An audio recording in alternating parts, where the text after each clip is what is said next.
Hello, everyone. Welcome to another edition of the It Doesn't Matter podcast. And we have myself, Strapman Day, Strapbacks, John, and we have. The Dominican Dream, baby. The Seals. Papi Platano. There he is. And we have. I am the notorious one. I am Dom. Viva la raza. There. Oh, That guy is. All right. We are discussing, I believe it's your choice, Dom. my choice. I chose this. In demand, on demand, his choice, the viewer's choice. In Fuego. The host's choice. WWE Judgment Day 2004. And what made you choose this show, Dom? I chose this show because I never seen it. I want to see what happened. I know the outcome of the main event, but SmackDown was hot back in 2003, 2004. So I figure we take it back. Plus, it's an anniversary show. So I figure we get right up into it. Ooh. Yes. And this show kicks off is rated MA, mature audience only. And none of us should be watching this show because we ain't mature. Man, I But heard that tone. Doesn't matter. I haven't heard that tone in a while. Was that a WWE Network exclusive tone? Yeah. I was like, oh man, took me back for a second. Will someone mature about it? Well, we'll find out by the end of the show. For sure. All rise for the Judgment Day. Hey, The Judgment Day is upon us. I guess it is. Drinking that Four Loco. That Four Loco. Ugh. All right. So here we go. So SmackDown. It's a SmackDown branded pay-per-view.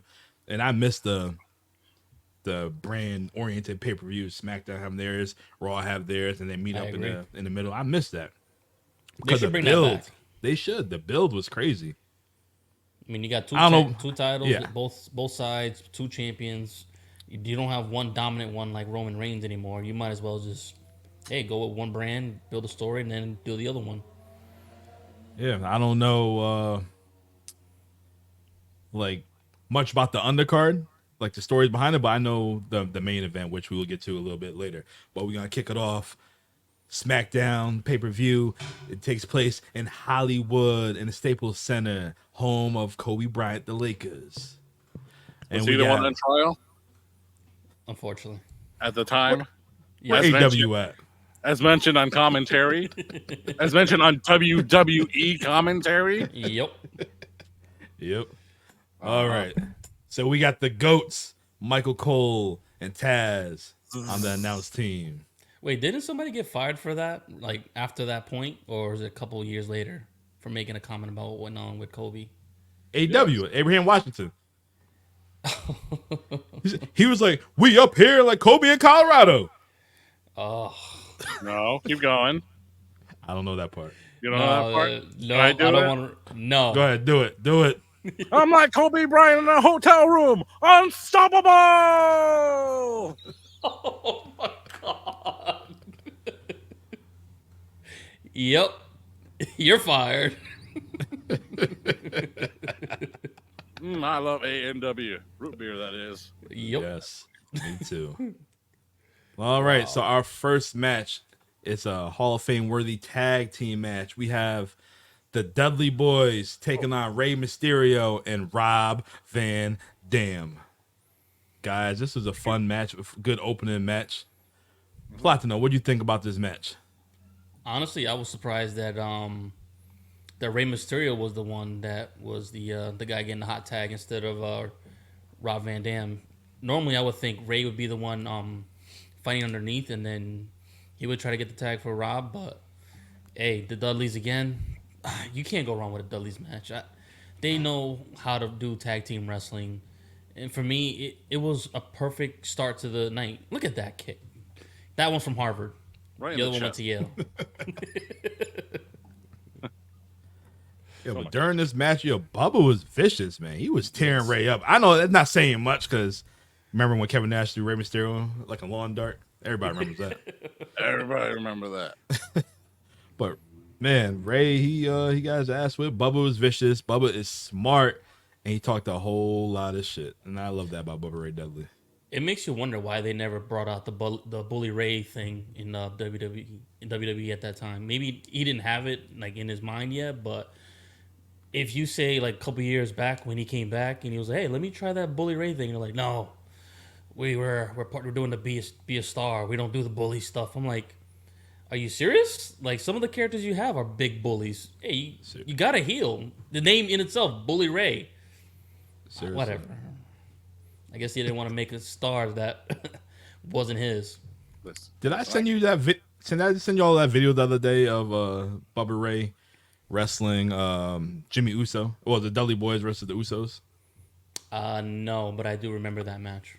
He was beating the hell out of Jimmy For your Uso. daddy. This is for your daddy. This for your granddaddy. This for your Hollywood cousin. This for your 97 million family members. Yo, Bubba Ray's the shit, yo. We had that little interacting we had with him in New York. Just says it all. Hey, I work here. Oh man, We need more heels like that in the business. Like, yes, he don't break character. no. I remember when we seen him in Lowell, Mass, Bully Ray. And then if somebody could do whatever, he'll give the fan $1. $20. Gave it $20, gave the $20 bill, and he just ripped up Ray from the face and threw it in the face. That's just pretty funny. The fan actually had a New York hat on at that time, and he was like, "You are the bravest motherfucker out here." He gave him the $20.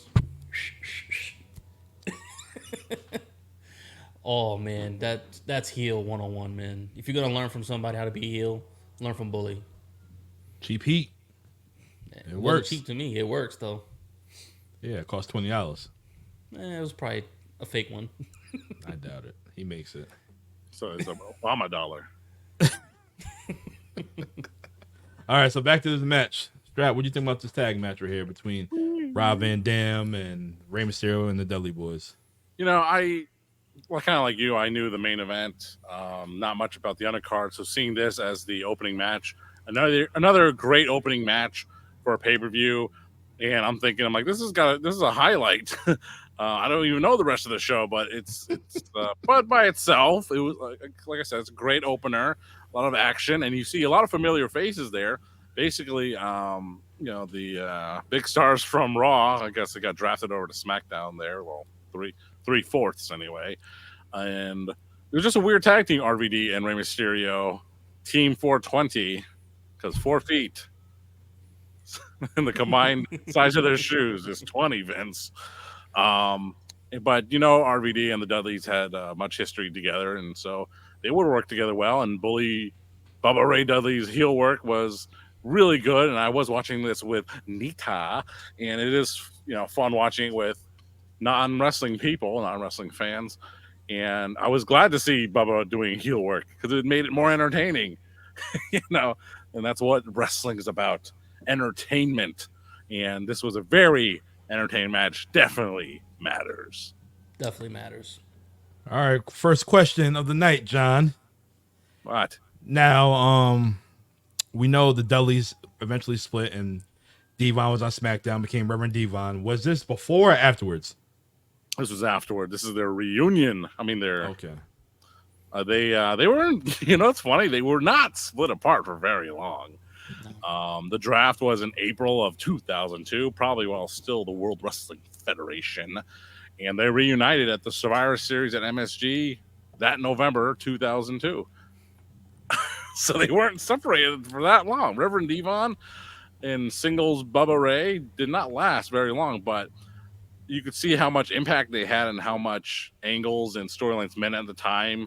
That fall of 2002 for Monday Night Raw was one hell of a time. I mean, Triple H being handed the World Heavyweight title. You had the Raw Roulette TLC match in Vegas with Kane. I think it was Kane and RVD, maybe, or Kane and the Hurricane winning this TLC match. Jeff Hardy was in it. Jericho, Christian, Bubba, and Spike. Maybe it was a crazy time for Monday Night Raw. And but yeah, they reunited at the Survivor Series later, and they'd be on the Raw brand. They would make it to WrestleMania 19. I think they're on the pre-show. Oh my god. I think they were on the pre-show, but they got drafted to SmackDown, and I was thinking about Eddie Guerrero's title defenses as world heavyweight champion, and so he beat Brock Lesnar for the title. He beat Kurt Angle defending it, but he also had a match with Booker T when he first came drafted to the Raw SmackDown brand, and he also lost to Devon Dudley in a singles match as soon as they got drafted to the SmackDown roster. Oh my god. And then of course his feud with JBL, which would lead to him losing the championship. So anyway, what a title reign for Latino Heat. Boom. That's crazy. Strap facts. This match right here mattered. Yes. Definitely. All right. So after this, we see Booker T backstage, and he's all hyped up, and he's saying he's better than Rob Van Dam, he's better than the Undertaker, and that was the wrong thing to say. Because later on that night, he has a match with the Dead Man. Next question, Strap. So we know WrestleMania 20, Undertaker has a match with Kane. Yes. And they kept saying this is the biggest surprise ever. They kept hyping him up as, Undertaker's return. Like, he didn't do anything after WrestleMania 20.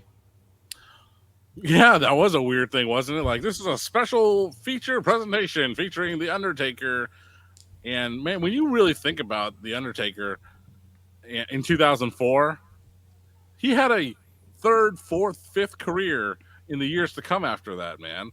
He would have the streak to defend. He would have that trilogy, with not the Beyond trilogy with D-Generation X, he would have such a huge afterlife after this. Who's considered old and been around too long at this point, a special attraction. Man, he would win the world title, and he was in the tights, the leotard thing, fighting Edge, and be one of the top guys on SmackDown, facing Batista every week. This guy had much more to him, but at that time they were trying to peg him as a special attraction. They tried to do that with the Big Show. That didn't work and didn't last very long. And that was the very next year. Big Show is he's slow. He's winding his career down. They're slowing him down. He feuded with Chris Masters. No, he kept going, man. That's pretty funny that you said that, because Big Show debuted in WWE at 1999. This is only 2004, so fucking 4 years. Undertaker at this time, Undertaker's only been there at this time 10 years, or no, 14 years. 14 years, yeah. He's so young. Yeah. He got into that company pretty young too. He was like, what, 23, 24?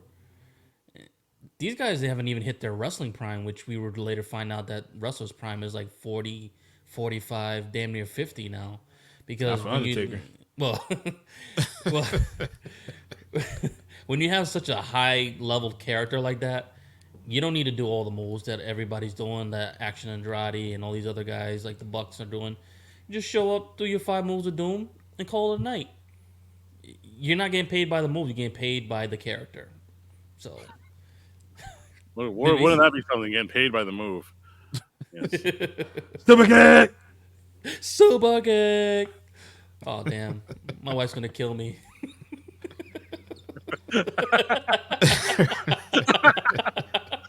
Oh man, Steve Carina.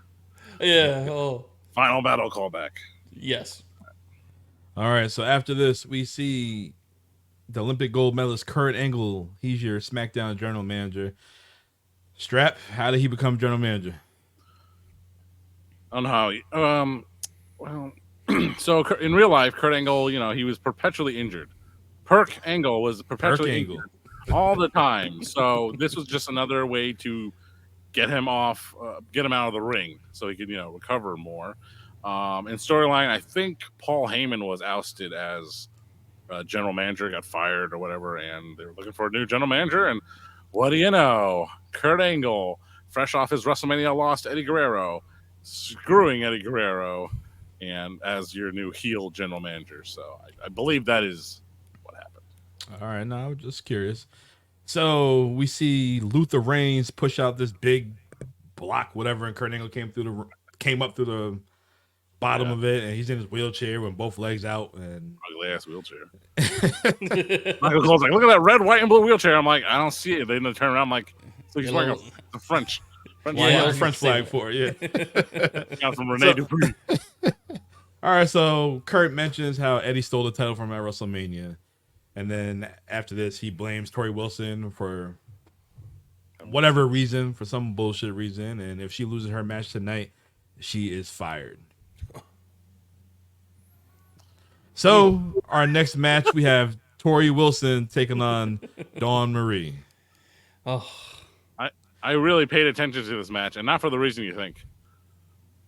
So yes. Get that, I was paying much attention to it for the reason you think, and just comparing it to the, because I'm currently reading. I actually finished it today, Becky Lynch's book, and just before that, I finished AJ Lee's book, because I'm a reading guy, and just reading their perspective on women's wrestling and women's treatment in WWE and pro wrestling. It wasn't good until very recently. So watching Torrie Wilson face Dawn Marie here, it's like, here's divas not allowed to do super cool moves, and can they even wrestle? Are they safe with each other? And they had a limited move set, and Fit Finlay was behind it, showing them what they could do and what they could get away with and make it look smooth. And hey, I think they pulled it off. I think they did a good job for given expectations. But definitely a different era for women's wrestling, even in 2004. I totally agree with you on that. I agree as well. This was actually a decent match. These girls actually put their all into this match right here. And then you have that spot where Dawn Marie's tight trunks got ripped, and all you see is ass, and that's a Vince spot. Like, oh my god, that make the old man happy. Yep. Hate to say it. They probably never say it was, but that's a Vince spot. Come on, unnecessary. And, so is it? So after this is when the whole mature. Yeah. So after this, did we see the whole Al Wilson thing? I was thinking about that. I was like, when the hell did that happen? It's like, I think that was before, later.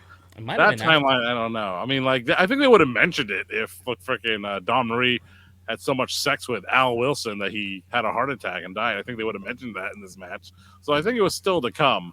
So, well, she already had her second Playboy cover shoot, right? Yeah, with Sable. Yeah. So Sable's gone. So I believe Al Wilson was already there as a character. So I believe, yeah. I could be wrong. I'm not sure facts. I don't know. They ain't show anything in the videos, so who knows? Do not need to brush up on my Al Wilson history. Me neither. That's a short show. Next week on the It Doesn't Matter rundown, Al Wilson. Katie Vick. All right. I like to talk about Katie Vick. That'll be interesting. Or is it Katie Fick? No one knew. No one knew. Why is such a stupid name like that? What's Ken Shamrock's sister's name?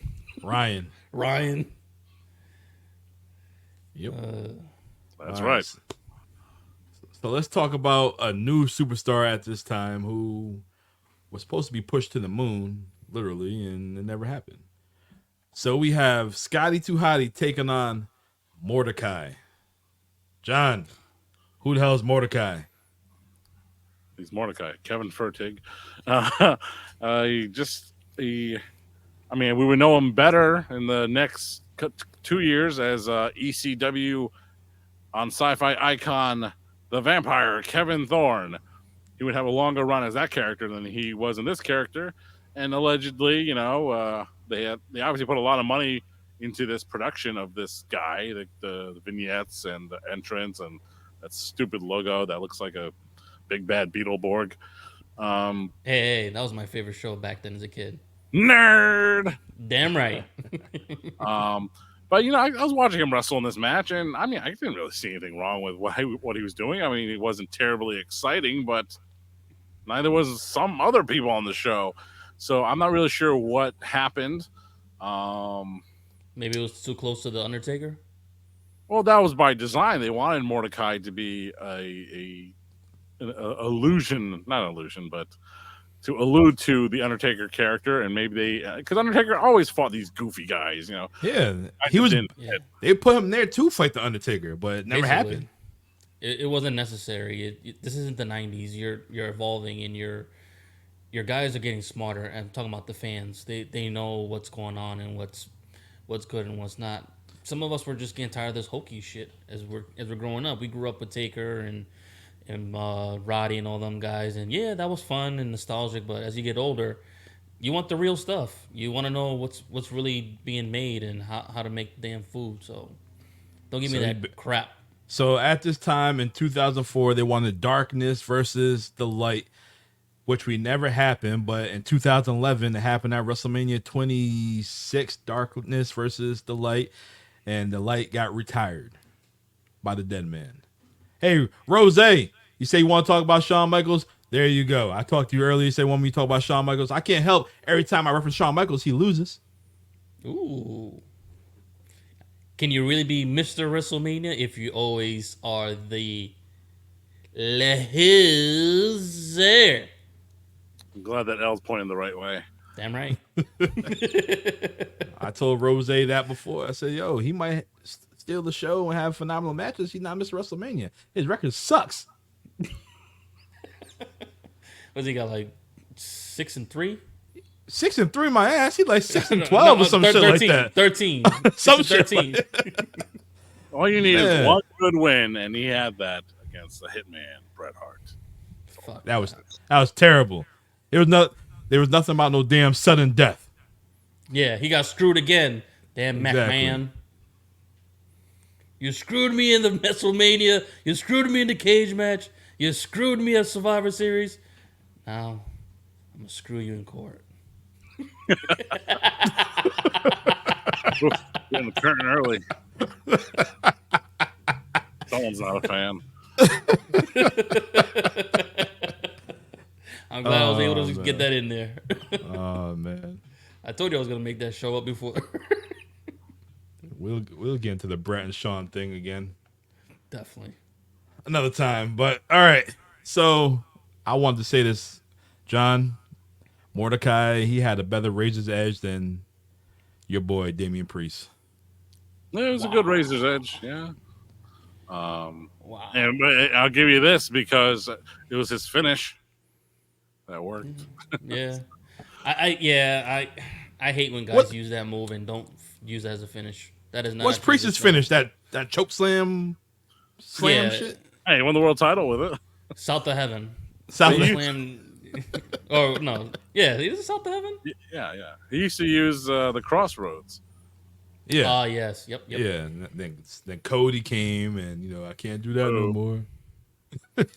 Cody. Little baby, you gotta give that little move for my son. You gotta do that. Rise for the And Judgment Day. And I'll let you win that title deal. You happy? Happy nappy. All right. So our next segment, we see Chavo Guerrero and Chavo Senior, Chavo Classic, whatever you want to call them. They're backstage, and Chavo Senior, he's not fully dressed. He got the whitey tighties on and the shirt hanging over, and then Miss Jacqueline comes in with a gift, and basically this gift is a bra and panties. Damn it. And you see Chavo Classic in the background just holding it up and put this away. You're making us look bad.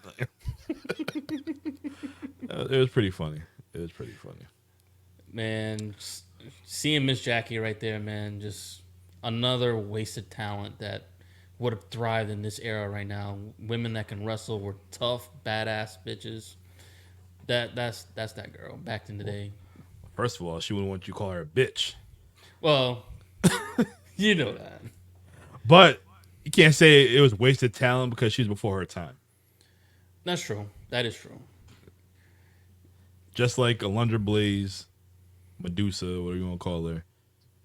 Like, it was all about a pretty face back then, at this time. Yeah. Jacqueline didn't have a pretty face. BDC says she does. Just like Jacqueline making the appearance here, it's like, how is she still employed?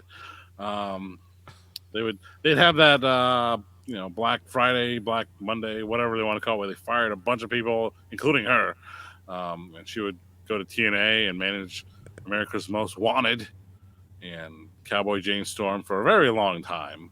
But hey, you either like Jacqueline or you thought she was okay, or you would buy her Hall of Fame T-shirt on clearance on Shop Zone. But no, yeah, it was nice to see Jacqueline here. Just thinking back, I was like, oh, she was someone from the Attitude Era, and she was just a good talent to have around. So, Oh yeah. she was a cruiserweight champion, and this weird ass angle. Wasn't she the cruiserweight champion in freaking WCW as well? Yeah, with Against Disco? or TV champion, cruiserweight champion. TV, something like Yeah. that. Oh man. What was that show when she got exposed? I think it's the British insurrection or something, Gotta add that to the notes. or Google it. Well, we're Save still review. rated. We're still Review. rated immature, so What if the rated Take M that for time, her? dog. What if that was for Don Marie's butt and not for Eddie Guerrero's blood? I think that's what it was for. To be honest with you, Yeah. she had that nude thong on. Yeah, and the new Nothing flavored thong. Mm. Yeah, it tastes Little- like skin. This isn't strawberries. It's creamy though. You can find this on Pornhub. Hey, wait a minute. Hey. Under Our jock. sponsor. Strap. All right. All right, buddy. So our next match is for the SmackDown Tag Titles. We have the one Billy Gunn and Hardcore Holly taking on Charlie Haas Yes.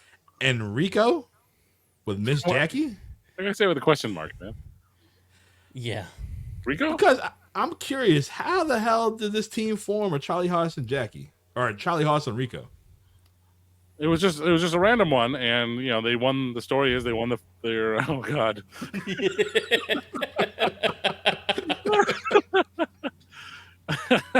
Oh man. They for their first time teaming together, they won the titles, and that was just a random pairing. And tell you what, Vince McMahon loved to do that a lot. And it was weird seeing Billy Gunn and Rico fighting each other. It was weird to see Billy Gunn and Hardcore Holly teaming together for no reason whatsoever. Yeah. But clips have surfaced of Rico doing his flamboyant character on Instagram, and they're wonderful. Him begging for a stink face, and I remember that. Oh, I love Rico. I think he's tremendous, and as listener Tommy the Bull will exclaim, they always anytime he was on TV, they would always remind you that Rico Constantino was a Las Vegas cop. Whatever that was mean. What is that supposed to mean? So, He's undercover. I just love Rico. I just love Rico. You know what? Get him on the podcast. I'll interview him. Yeah. Constantino. We I like him. get on the phones.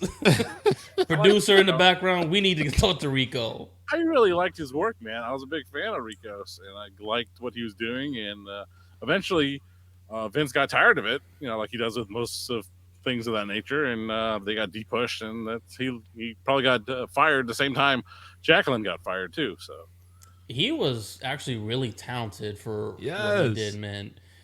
You go back, maybe you felt uncomfortable because you didn't understand in that time and age. And as we get older, it's just a character. It's just like Adrian Adonis or Goldust. He's androgynous, but the man can wrestle. I mean, he surprised me with that spin kick. I was like, wait, hold up. Rob Van Dam's not even doing that with that height. Rico's an American gladiator of the highest magnitude. That's exactly what yep. I was going to bring up, too. He's an American gladiator. He won one of the championships one night, right? Or won the event? Maybe. Just another wasted talent, though. I mean, he probably could have been Intercontinental Champion at least. Could have been a That's all. contender. He could've. Although like when wrestling breaks the fourth wall, where it's like, yes, we know it's a work and it's not real, but it's like sometimes things blur the lines of reality. And for me, this was before this match, before this Judgment Day pay per view. He wrestled Ric Flair, Rico, and he beat Ric Flair. And I was like, no. There's only 2 times I believe I felt that way. I'm like, no, a guy like Rico can't beat Ric Flair even if he's old and stuff. I'm like, no. Or Fandango. I mean, I still like Rico after that, but when Rico pinned Ric Flair, I'm like, no, Man. not believable. I was a fan of Rico. When I first seen Rico, I was fascinated with the sideburns. The sideburns was dope. Just seeing that look, and then how I he remember had you that. trying to grow that for a while too. Yeah, man. If I shave my shit now, I could do it, but I ain't doing that. But it was dope. But so back to this match. Rico's playing a lot of mind games. You have 2 badass former Tough Enough trainers getting pissed off like, no, you start the match. No, you start the match. like Rico playing so many mind games, he's breaking both of these tough guys. No homo. But Billy Gunn No Diddy. no Diddy. Oh Lord, Cassie. Oh Lord, the video's out. Yeah. Sorry. Oh, Billy no. Gunn. See, here comes the notorious moment. So Billy Gunn got pissed off and he snuffed Charlie Haas and Rico just like Diddy snuffed Cassie, but that's another story. But yeah. Man, like when these dudes got into the ring, Hardcore Holly and Badass Billy Gunn, Mr. Ass, Daddy Ass, whatever you want to call them, like they weren't aggressive towards Rico. They took their their angriness or their being pissed off against Charlie Haas, and they fucked Charlie Haas up. Like, yeah, they did. I guess that's what you gotta do. You gotta sacrifice sometimes. So I got that face. Like, is it really worth it? Is it really worth it? I got this guy who's my partner, and I got my wife who's all washed up now. Is it really worth it? Hey, they found love in a hopeless place, and good for this angle, and good for Charlie Haas.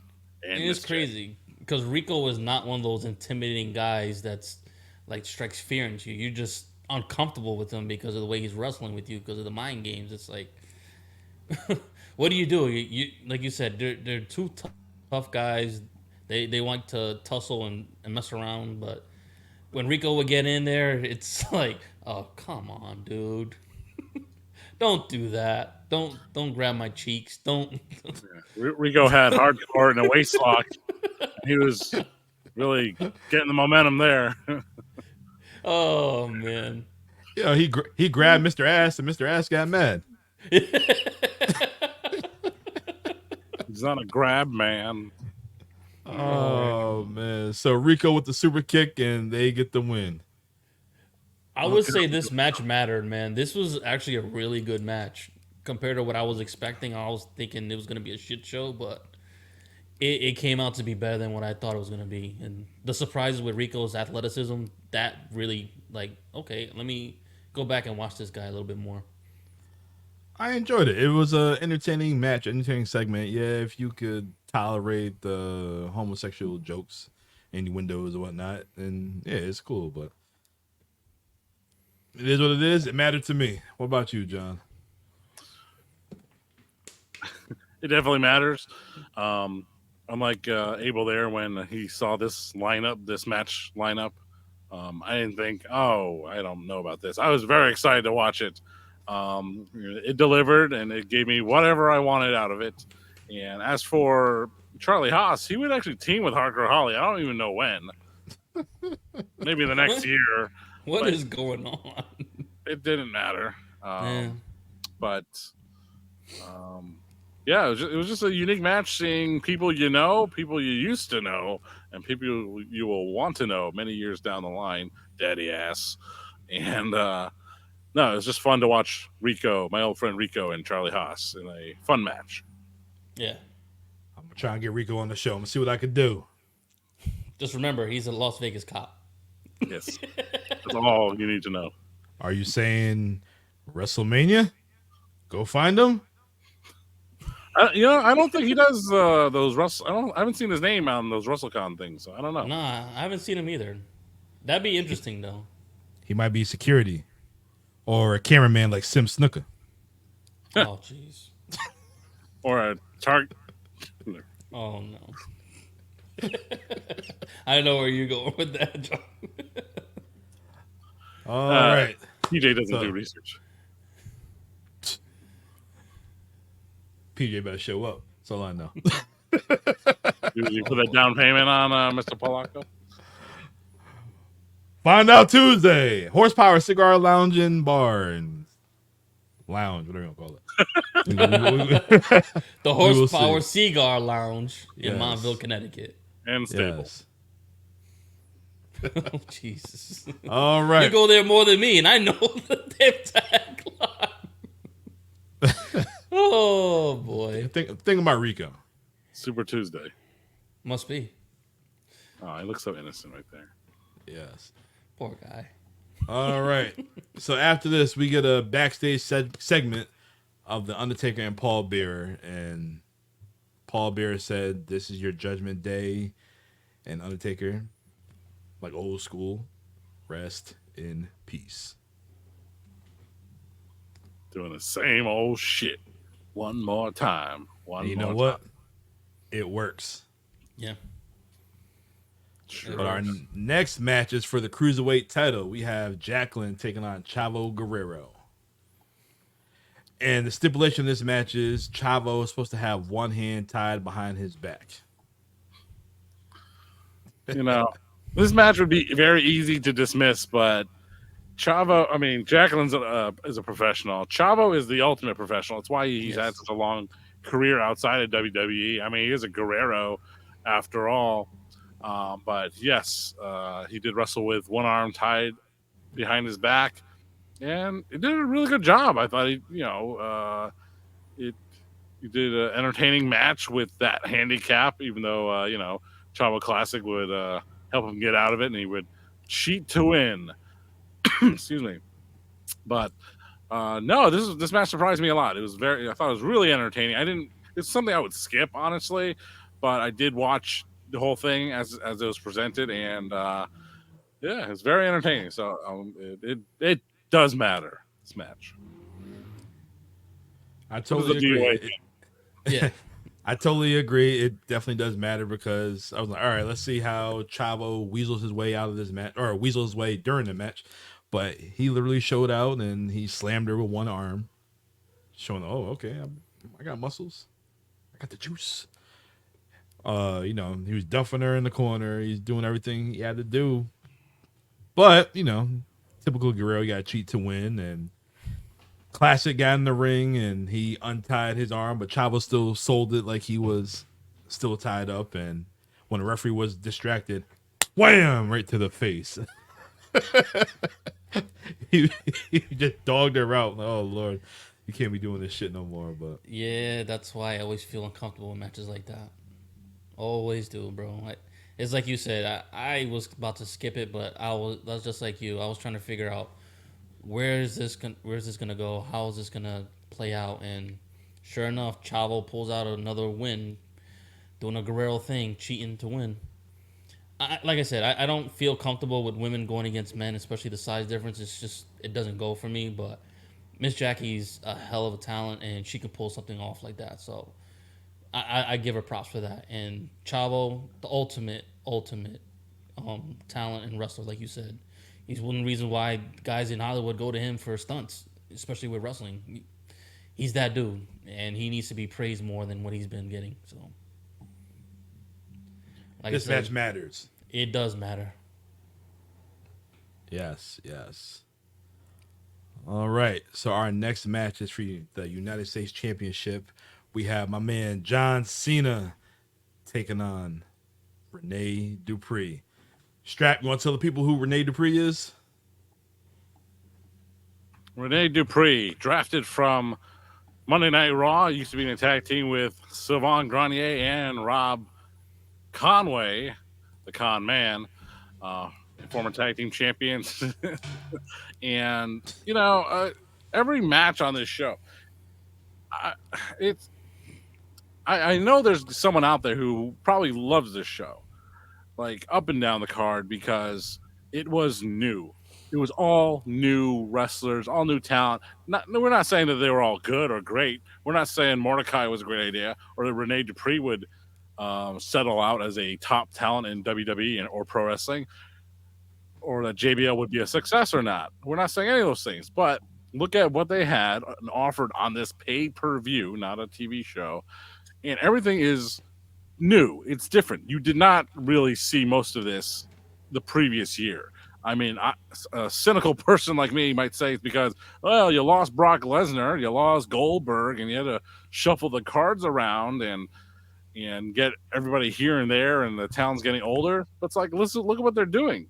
In this match right here, for the U.S. title, John Cena and Rene Dupree, they called it a battle of two young studs going at it. Arguably, they could. He kind of looks like Randy Orton right there, John Cena. Yeah, he does. That's crazy. But that's how they built this match, and that's what it was. We didn't know what the future would be. We didn't know if John Cena would sink or swim. We didn't know if Rene Dupree would sink or swim. But up and down this card, it was new talent, young talent, fresh characters, and whether they panned out or not, that's what this entire pay-per-view was about. And the sold-out crowd of 18,000 in the Staples Center in Los Angeles, they got to see all that. But as for this match here, John Cena and Rene Dupree, John Cena, it's just weird to hear Cena get that pop, get those chants. It's like, what? Yeah. But that's what we liked back then. And his everything about it is very cringe, but at the time it was really cool. And sometimes you just got to live in the moment. And if you were in that moment, you were a big fan of the Doctor of Thugonomics as United States champion. So, anyway, who's Rene Dupree? That was the number one contender for the U.S. title. All right, so the video package showed Rene Dupree talking about this country, and then you see Torrie Wilson in the ring with him at the time. Then Dupree says, Fifi, the dog, isn't the only bitch that's in the ring. And that's when Torrie slaps him, and he's about to take her out. Then the Doctor of Thugonomics, your United States champion, come in to make the save. So basically, you got the USA going against France. Oui. Yeah. All right, so I enjoyed this match. It was a decent match. It was a good showing for Rene Dupree. Yeah. I felt like he had a lot of potential. I don't know what happened. Like, how come he's really still not in a major organization right now? He still does independent work, but he looks completely different from how he looks right now. He was young at that time too, right? He was about 19, 20 years old. Yeah, he was so like young he couldn't rent a car. Yeah. So he had to roll with a bunch of guys like Hardcore, I think, and whoever it was. But here's what I think happened with Rene Dupree's career. John Cena, even at that age, had tremendous influence. You know, guys like John Cena and Randy Orton had the careers of Ken Kennedy in his hands. Okay, and so did guys like Kenny Dykstra. Okay, guys like Alex Riley. These guys, these hot young up and comers, they might do something accidentally to offend the leader of the chain gang, the Doctor of Thugonomics, John Cena.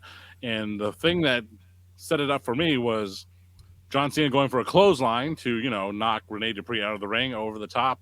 And there was a little botch there. Rene Dupree didn't make it all the way up, stumbled, and they just, he just did a drop down and rolled out of the ring that way. I think that was all it took for John Cena, a political John Cena, to go to the leaders in the back and say, this guy can't work. So 2 months before John won the United States Championship from the Big Show, right? WrestleMania 20. Only 4 years in. Yeah, so at this time, did you guys think John Cena was going to be the guy? At this time, no. But I did like this character for some reason. It was different from everybody else's. I mean, I was into rap at this time, so this was kind of cool for me. But he knew his promos were incredible. Just the way he would just break it down on people, and he'd basically just undress them.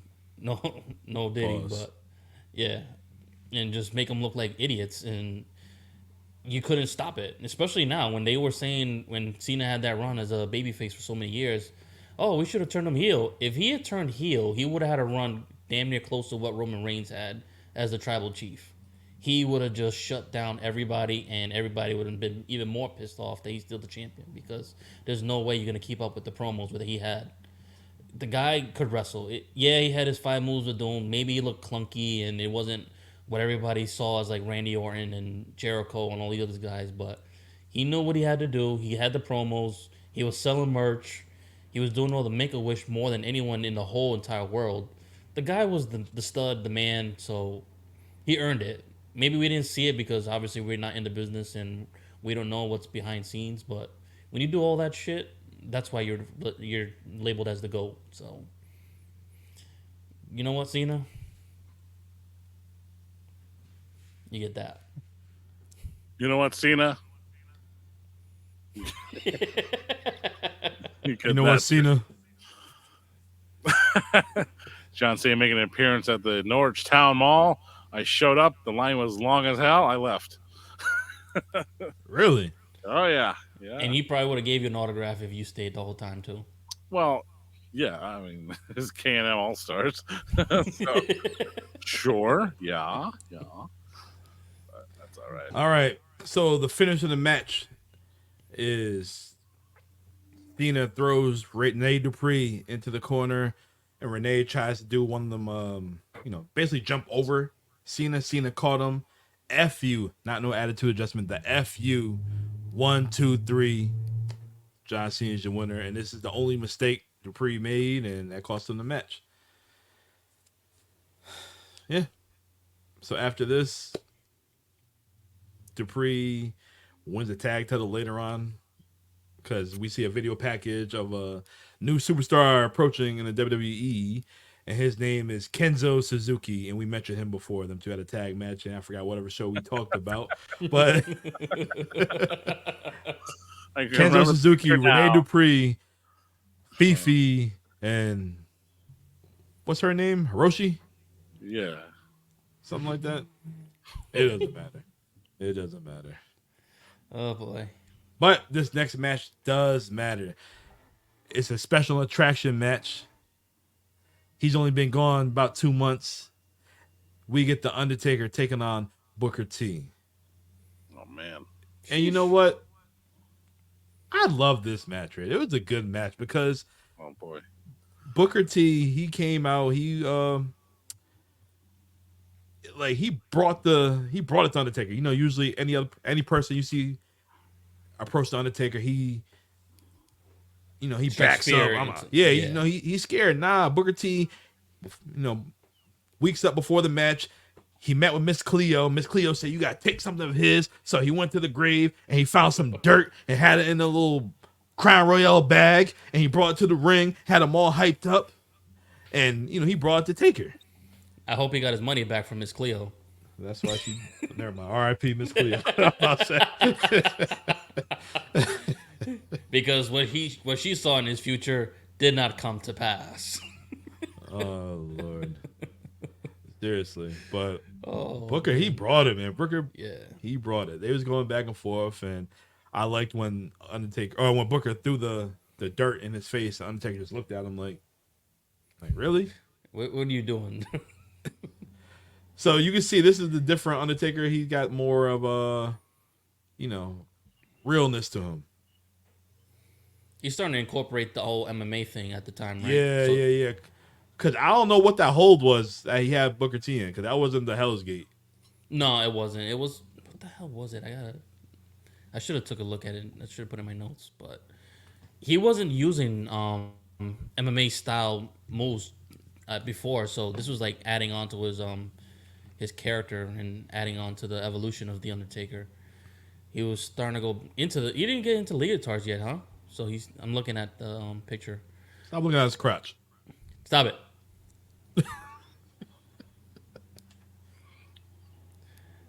John, what you trying think to about this remember. match? I saw it in a different way. I didn't really like it that much. I thought it was very paint by numbers. I mean, everything the Undertaker does, he did. As for Booker T, he was there. I mean, he wasn't being lazy or anything like that, but I mean, he wasn't getting squashed, so he held his own.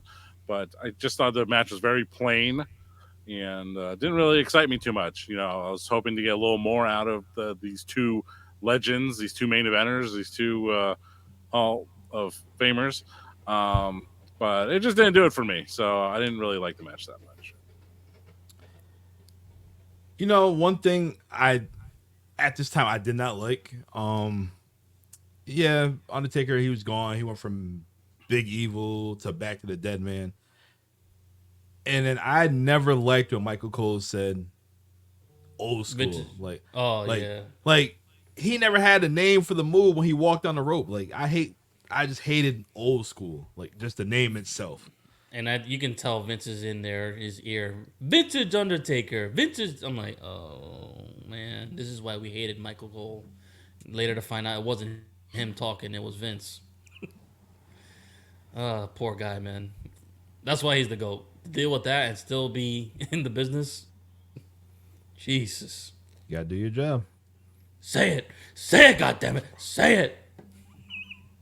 Is he yelling in your ear? Nope. That's what she said. Oh, boy. The Undertaker is your winner. Oh, yes. Looks like Foghorn Leghorn. I say it, son. You talk too much. You talk too much. There's a chicken right there. All right. For your main event, the match that everybody knows how bloodied it got. Oof. We have John Bradshaw Layfield, JBL, John, what are you doing, taking John? on the World Heavyweight Champion, Undisputed Heavyweight Champion, Eddie Guerrero. And basically, it kicks off with at a live show, live event, whatever. Eddie Guerrero's mom had a heart attack, and JBL came in the ring, and being that dastardly heel that he is, and that's when it took off from there. So, who wants to get into it first? I'll let John start it off. So this was a match. They did show the pre-match promo. I mean, not the promo, but the hype video. Showing the storylines and giving. All right, giving. They showed a segment from a house show. Giving Eddie Guerrero's mom a heart attack of some sort. So putting a lot of juice behind this feud here, and Eddie Guerrero coming out in the lowrider as he typically does, and starting the match off really hot, going right after JBL, and they take it to ringside right away. They're doing all the brawling. They're not doing any catch can wrestling in the ring. No, they're going all over the place. And JBL still developing his character here, but they're going at it, and eventually, they get cut up. Eddie gets cut up, and he just wouldn't stop. The man won't stop bleeding. Gosh darn it! And it got to the point of really, I know we've become sensitized now, so even seeing it anymore, not really a fan of it. And going back in time to watch this is very uncomfortable. Very. Oh my god. And doctors, EMTs, referees down, just trying to take a look and make sure that he's okay. Going beyond kayfabe here. But it was quite a lengthy match, and I just don't know what they were thinking. I really don't know what they were thinking here, booking wise. Eddie Guerrero was able to keep the championship here. They would have that rematch the next month at the Great American Bash, but why would you send the fan? You're not sending the fans home happy like this. And They kept saying it was 18,000 fans sold out the Staples Center. I don't know how they did it. They must have papered that house with the card and lineup that they had. Like I said, there are probably a minority of fans that really like the show based upon that new talent initiative. But the card as a whole, it was interesting, but it's always capped off by a great main event. And like I said, it wasn't a happy ending, but they definitely walked away with something memorable. And who's to say which is the better impression to leave with your fans? Man. Well, no pun intended. This was gory. Not Gory Guerrero, but this was definitely a gory match. And what's a better match is when you have it with one of your closest friends, because basically No one everything knew that. goes. Well, not at this time. People didn't know that, but no, at Yeah. the time. No. yeah, but We know it now. We know it now. yeah, it was a banger. It literally was. And then when JBL hit Eddie with that chair shot, clean, like, oh my god, yeah, okay, yes. People that don't know, yes, Eddie bladed, but the man bladed too deeply, and that was a lot of blood. Yeah, A lot of blood. I was watching that with Nikki because she was cooking in the kitchen and she saw that scene. She's like, "Is that fake blood?" I said, "No, that's real." I was like, "Yeah, you can't fake that." She's like, they need to stop that." I'm like, they didn't know about the stuff that they do now. That was nasty. They're like, yo, like I've never seen some like a puddle all over you, a puddle all over me. It's all just yours. Like that's crazy right there. I don't even think Hot Sean sauce. bled like that. And Sean's had some bloody nights, and then Ric Flair too. I don't think he even bled like that. I just Maybe he went took too some deep. Tylenol. Jeez, man, and Tylenol's not doing that. That was bad. And you would think when JBL hit the clothesline from hell, even though the ref came out late, that could have been it. When he hit him He with the couldn't. power bomb, you think that would have been it, but nah, Eddie, he got that little machismo in him and attempted for the frog splash and he missed. But man, you have a lot of heart, because I heard that after the match, like he didn't want to go to the hospital. I'm like, yo, if you don't go to the hospital, like you could possibly pass out, die. Yeah, concuss. they Never know. I heard they forced him to the hospital. He said, "You're not Yeah. going to the next town before you go to the hospital, or you're fired." Like basically, dude, this is your life. Like it's not worth it. Yeah, we do a lot of shit that most fans will never understand, but look at that. Just that's from one guy. My God, man, I get it, the intensity and the rivalry. You might need some blood to make some more money, but that was just gory. That's a gory Gory. special. You know, they were in I don't Los even- Angeles. A lot of celebrities in the house. I Shoot. think OJ was in the house too. I think he was the only one clapping when he saw the ring canvas like that. But that's enough about that. Guys, did this match matter? It did. It mattered. It Did the definitely- show matter? Yes, it did. This show remind me of a good WCW show. You know, you start out with your most entertaining match, your cruiserweights, but you know you got one of the greatest tag teams, and you got RVD and Rey Mysterio, so you know that's gonna be a banger right there. And then Yep. you have everything in the middle to work your way up. Then you got the nostalgic act. You got the Undertaker going to take on Booker T, and then we have this massacre right here. Judgment Day was upon us in 2004. I would say 2014, 2004. 20 years later. 20 years later, the show mattered. Check it out. Check out Rico. Google Rico. Yeah. Check out his moments. If you're not gonna watch anything else, check out Rico. This guy made the night just more entertaining than it ever should have been. Yes, yes. But all right, so next week we have our live shot Horsepower Sega and Lounge. And we have a special guest, Justin Credible from ECW and the WWF. But after that, we have our final show for the month of May. And I know I mentioned it before that I might not say it again, but I'm going to say it one more time, because at the end of the month, we are going to acknowledge the tribal chief and his reigns. Roman Reigns. We're going to talk about his run from when he came back from leukemia. He spit it in the face of leukemia, came back, he won the title, and then we're going to talk about when he lost at WrestleMania. We're going to talk about that whole 3-year span and all the guys that he fought, because it's probably like, what, 25 people? In 3 years? That's how we're going to close out the month of May. Oh man. If that's how we're gonna do it, might as well close it out with a toast. Thank you, Roman. Thank you, Judgment Day. I'm here with Strapfax John Lee. I am with the notorious one, Dom, the host.